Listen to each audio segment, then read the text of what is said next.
गुन्हा कधीही लपून राहत नाही. कितीही प्रयत्न केला तरीही कायद्यापासून गुन्हेगार वाचू शकणार नाही.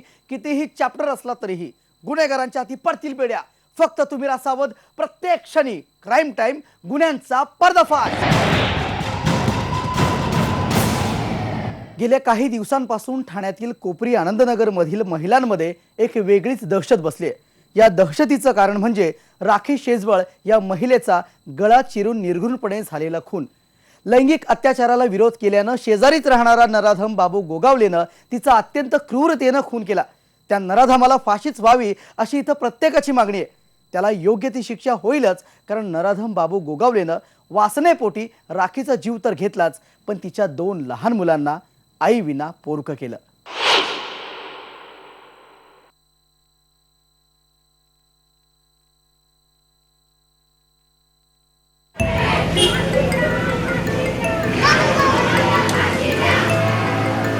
कुठे गेली मम्मी?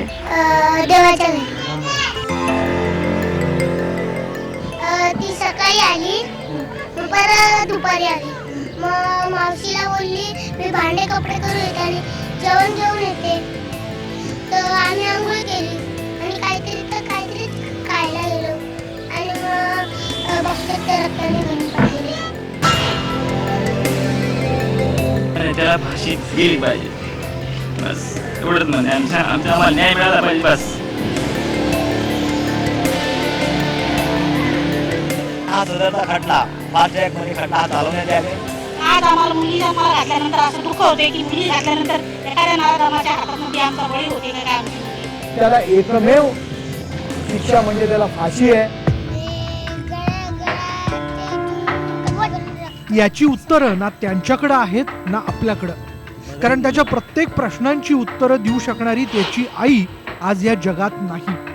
2 ऑक्टोबरला राखी शेजवळची तिच्याच घरात गळा चिरून हत्या करण्यात आली. सुरुवातीपासूनच्या काळापासून आजपर्यंत अशी क्लेशदायक, दुःखदायक, अख्ख्या ह्या वस्तीला हताश करणारी घटना, निंदनीय घटना कधी झालेली नाही. मी या ठिकाणी 15 वर्षापासून नगरसेवक होतो.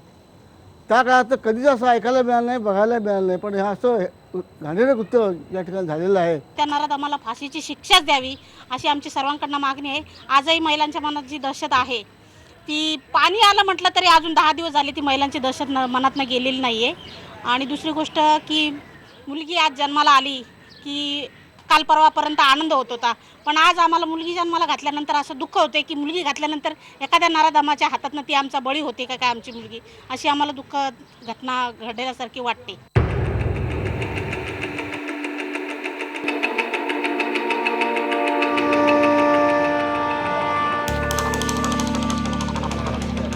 आनंदनगर सारख्या गजबजलेल्या वस्तीमध्ये अशी घटना म्हणजे प्रत्येकाला धक्का देणारी होती. जनावरालाही इतक्या क्रूरतेनं मारत नाही असं बाबू गोगावले या 21 वर्षाच्या नराधमानं राखीची अशी अवस्था केली की जी आम्ही आपल्याला स्पष्ट दाखवूही शकत नाही. पण तिच्यासोबत काय झालं असावं हे दाखवण्याचा आम्ही प्रयत्न करतोय. तोही पोलिसात दाखल असलेल्या तक्रारी आणि तिथल्या काही रहिवाशांकडून मिळालेल्या माहितीनुसार.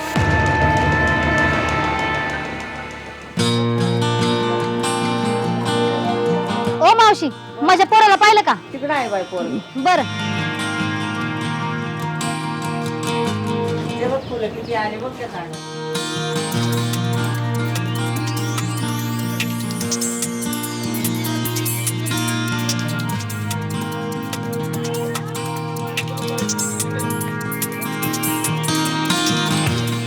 अरे अरे काय खेळत बसलाय? इथं पाणी नाही आलंय. चल, आंघोळ नाही करायची?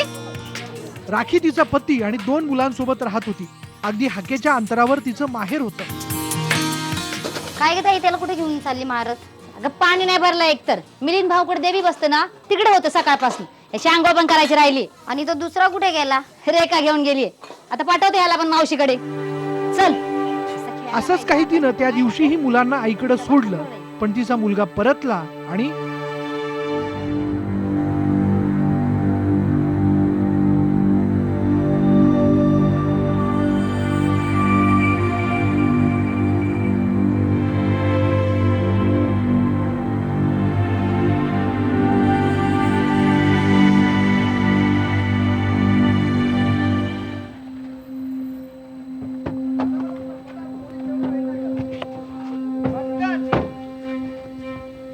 किती वाजता झालं हे सगळं?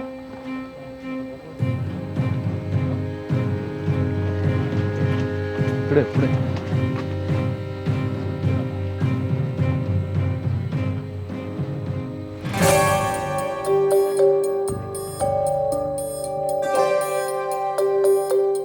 पोलिसांनी या खुनामागे नेमकं कारण शोधायला सुरुवात केली.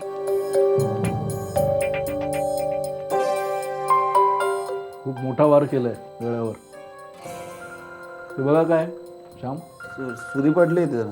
बघा बघा कुठे काय मिळतं बघा, इकडे तिकडे. गळ्यावर मोठा घाव झालेला दिसतो. साहेब चाकू चाकू. भाजी कापायचा दिसतोय तो. भाजी कापाच्या चाकूने खून. पटापट वार. गमरे जरा आजूबाजूला चौकशी करा. ठीक आहे. कोणाला बघितलं का बघा. ओके. चौकशी करा. देशपांडे बघा आतमध्ये काय मिळतंय का.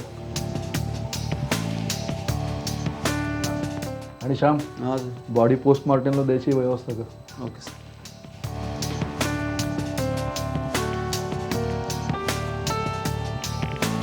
चला बाहेर चौकशी करूया.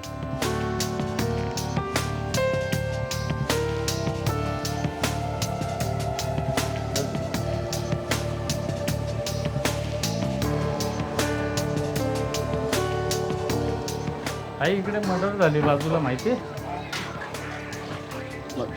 मर्डर हो गया उधर कुछ हो मालूम? गए पीछे. इसको देखा ये इधर से आते जाते टाइम? हाँ नहीं देखा. सांगणार नाही तो कोणी. कोणाला बघितलं का रे इकडून येताना जाताना?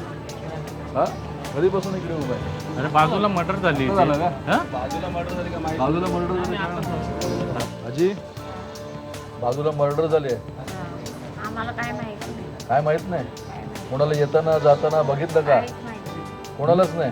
कोणाला कोण कोण राहतात घरात त्यांच्या? कोण नाही राहत. हा? नवरा बायकोच राहतात. नवरा बायको. मुलं बाळा कोण नाही त्यांना? नाही एक पोरगं होतं खेळायला गेलं. मुलगा खेळायला गेलेला.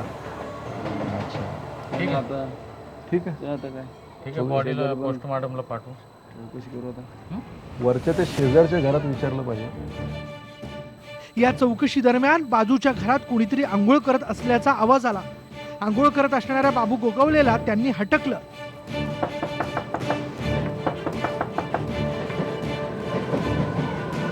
काय झालं सर? काय करतो रे तू? आंघोळ करत होतो सर. आंघोळ करतो. हो सर. बाजूच्या खोलीत काय झालं तुला माहिती नाही? नाही सर. कुठलाच आवाज नाही आला. नाही सर. तू आंघोळ करत होतास आतमध्ये. हो हो सर. अरे बाजूला मर्डर झालाय. गळा कापलाय त्या बाईचा आणि तुला काहीच आवाज आला नाही. नाही सर काहीच नाही आला आवाज. आणि तू आतमध्ये आंघोळ करत होता तुला काहीच आवाज नाही आला. सर काहीच आवाज नाही आला सर. चल कपडे घाल. अहो पण सर मी काय केलं? कपडे घाल. कपडे घाल. पोलीस स्टेशनला चल. चौकशी करायची तुझी. मग रे चला घेऊन यायला. हो सर.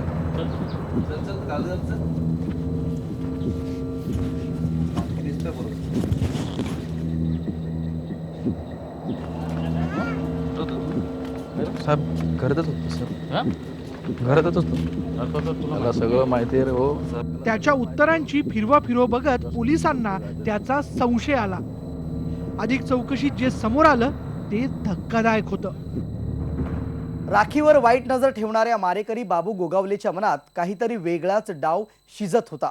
नेमकं त्यानं काय केलं हे आपण पाहणारच आहोत. पण आता वेळ झाली छोट्याशा ब्रेकची. तुम्ही कुठेच जाऊ नका. मी लगेच परततोय. पाहत राहा क्राईम टाइम, गुन्ह्यांचा पर्दाफाश. नराधम बाबू गोगावलेनं दिलेल्या जबानीनुसार तो 6 महिन्यांपासून राखी शेजवळवर पाळत ठेवून होता. त्यानं तिची छेड काढण्याचाही प्रयत्न केला, पण तिच्यावर ओढवणाऱ्या या जीवघेण्या हल्ल्याची तिला कल्पना सुद्धा आली नव्हती. आणि अखेर त्या नराधमानं त्याचा डाव साधला. क्या रे कुछ नया है क्या? काय नाही रे, काही बी नाही. अरे ह्याच्या नादाला लागशील तर जाशील एक दिवस फासावर. चल रे, बाळा बोलवतोय तिकडे. चल चल रे. जा. ये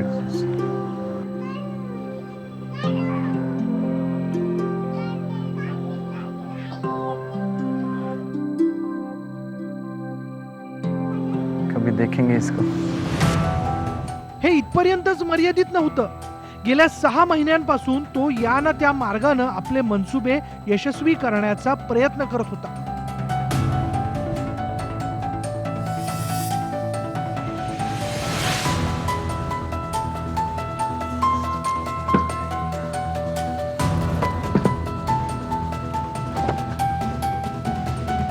काय मग झाली का काम?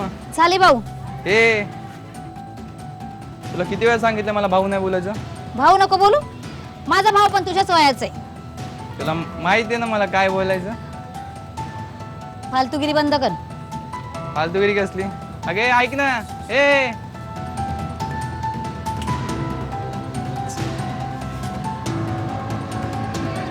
हिला एक दिवस बघतोच. अगदी साधी सरळ असणाऱ्या राखीला पुढे असं काहीतरी होईल याचा विचार शिवलाही नाही, पण त्याच्या विकृतीनं कळस गाठला.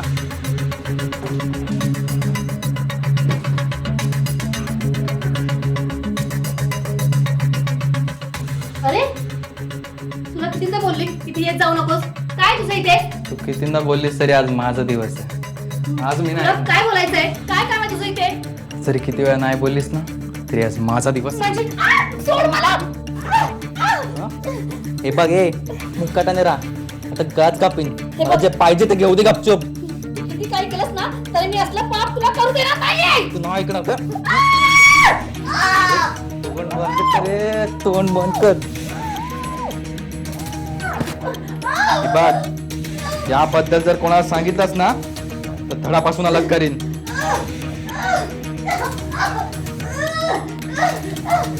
तर तुला असा समजणार नाही सांगेन.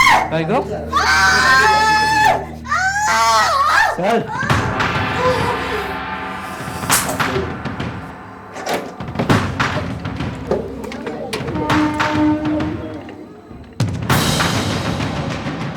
घरी गेल्यावर हा लगेच ओरडत आला तिचा मुलगा जय की बाई माझी मम्मी वारली. मी का काय पण काय बोलतोयस असं.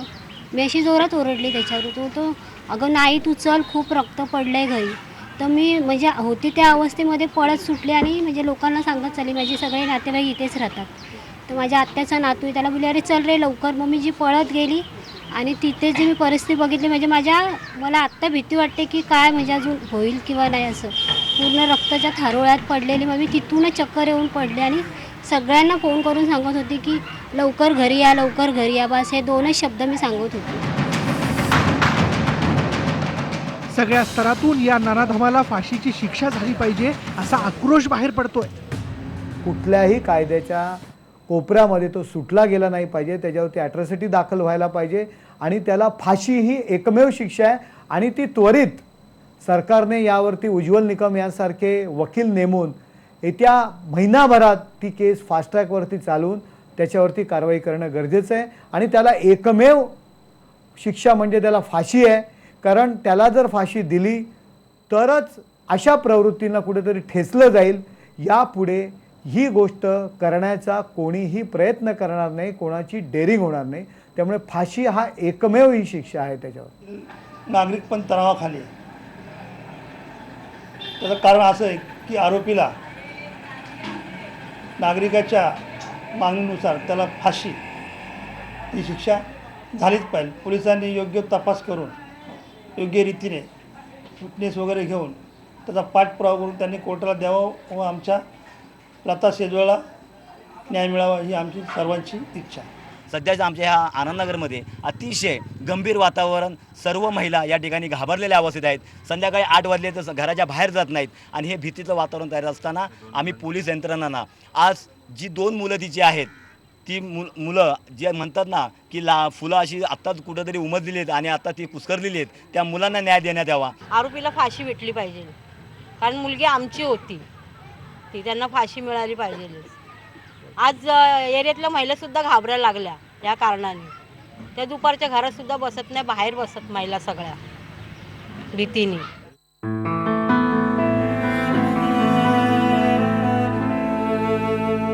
फक्त वासनेपोटी त्यानं नुसतं राखीचं जीवन संपवलं नाही तर राखीचा पती आणि मुलांसमोर अनेक प्रश्न उभे केलेत.